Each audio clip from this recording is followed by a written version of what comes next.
जय श्री कृष्णा राधे राधे। आज हम सुनेंगे अधिक मास की कथा का 9वां अध्याय।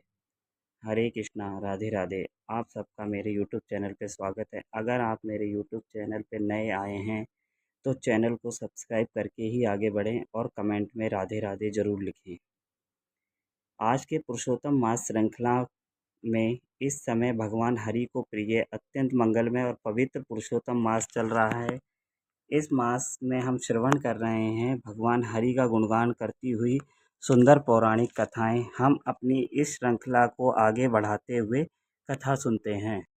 सूत जी बताते हैं कि मेघावी ऋषि की कन्या अपने पिता के निधन के बाद अत्यंत दुख और अकेलेपन में जीवन व्यतीत कर रही थी।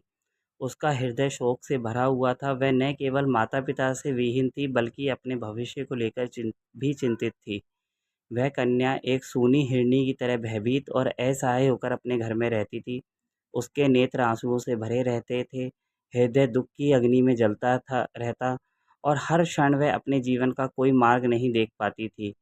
उसके मन में सबसे बड़ा दुख यह था कि उसका विवाह नहीं हुआ था और वह उसके जीवन का क्या होगा, यह चिंता उसे भीतर से तोड़ रही थी। उसी समय उसके दुख को दूर करने के लिए दिव्य संयोग से महान तपस्वी दुर्वासा ऋषि वहां पधारे। वे अत्यंत तेजस्वी, क्रोधी किंतु कृपालु मुनि थे, जिनकी महिमा स्वयं देवताओं तक में प्रसिद्ध थी। उन्हें देखकर कन्या के मन में आशा की किरण जागी।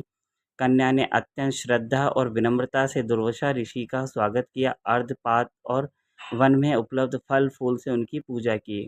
उसने उन्हें प्रणाम करते हुए कहा कि आज उसका जीवन धन्य हो गया, क्योंकि एक महान संत उसके द्वार पर आए हैं। उसने यह भी कहा कि शायद उसके पिता के पुण्यों के कारण ही यह सौभाग्य उसे प्राप्त हुआ है।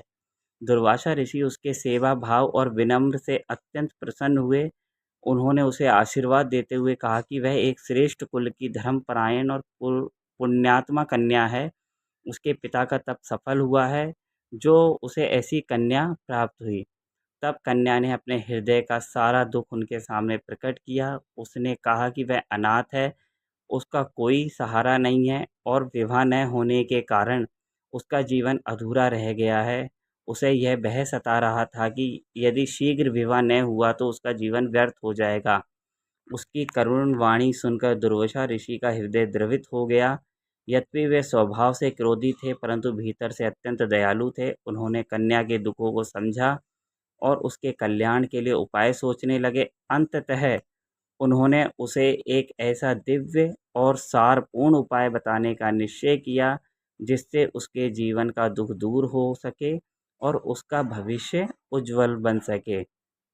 इसके आगे की कथा का अध्याय हम कल सुनेंगे। सभी बोलिए विष्णु भगवान की जय, कृष्ण भगवान की जय। जय जय श्री राधे।